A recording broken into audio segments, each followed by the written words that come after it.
সন্দেশখালীতে শিল্পী বুদ্ধিজীবীরা সন্দেশখালীর বেরমজুর ১ নম্বর গ্রাম পঞ্চায়েতের কাঠপোল, নতুনপাড়া, পাত্রপাড়া সহ একাধিক জায়গায় যান কলকাতার বিশিষ্টজনেরা। গ্রামে ঘুরে ঘুরে মহিলাদের অভিযোগ শোনেন বাদশা মৈত্র, দেবদূত ঘোষ, সৌরভ পালধি, জয়রাজ ভট্টাচার্যরা।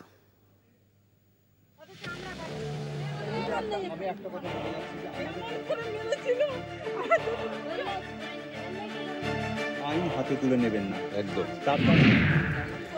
কারুর গলায় গামছা, কারুর গায়ে জড়ানো চাদর। মঙ্গলবার ভোল বদলে এভাবেই সন্দেশখালীতে পৌঁছে যান কলকাতার বিশিষ্টজনেরা। সন্দেশখালীর বেরমজুর ১ নম্বর গ্রাম পঞ্চায়েতের কাঠপোল, নতুনপাড়া, পাত্রপাড়া, পুলেপাড়া সহ একাধিক জায়গায় যান বুদ্ধিজীবীদের দল। গ্রামে ঘুরে ঘুরে মহিলাদের অভিযোগ শোনেন বাদশা মৈত্র, দেবদূত ঘোষ, সৌরভ পালধি, জয়রাজ ভট্টাচার্যরা। সন্দেশখালীতে এখনো জারি ১৪৪ ধারা। সেই কথা মাথায় রেখেই দলে দলে ভাগ হয়ে গ্রামবাসীদের অভাব অভিযোগের কথা শোনেন তারা।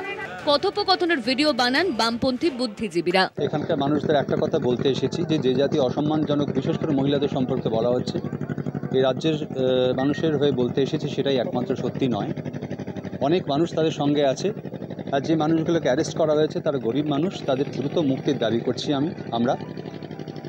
এবং মহিলারা যে লড়াইটা সামনে এসে লড়েছেন তাকে কুর্নিশ জানাতে এসেছি যে তারা পথ দেখিয়েছেন অন্যায়ের বিরুদ্ধে কীভাবে দল মত নির্বিশেষে, ধর্ম বর্ণ নির্বিশেষে কীভাবে মাথা উঁচু করে দাঁড়িয়ে চোখে চোখ রেখে লড়াই করতে হয়। আমরা নিজেরাও লিখিতভাবে অভিযোগ জানাবো, সবাই সই করে মাস পিটিশন যেমন হয়, এবং আশা করব যে এতে প্রশাসন নড়ে বসবে এবং এখানে আইনের শাসন কায়েম হবে। না হলে মানুষের মতো করে সিদ্ধান্ত নেবে। তৃণমূল দল থাকবে, তাতে কোনো অসুবিধা নেই, কিন্তু অভিযুক্তদের পদ থেকে সরাতে হবে। বিশিষ্ট জনেদের কাছে দাবি জানান গ্রামবাসীরা।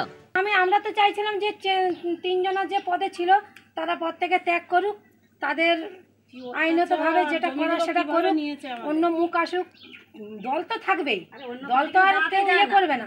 মঙ্গলবার সন্দেশখালীতে ঘুরপথে ভোল বদলে বিশিষ্টজনেরা পৌঁছতে পারলেও আটকে দেওয়া হয় কংগ্রেসের ৮ জনের প্রতিনিধি দলকে।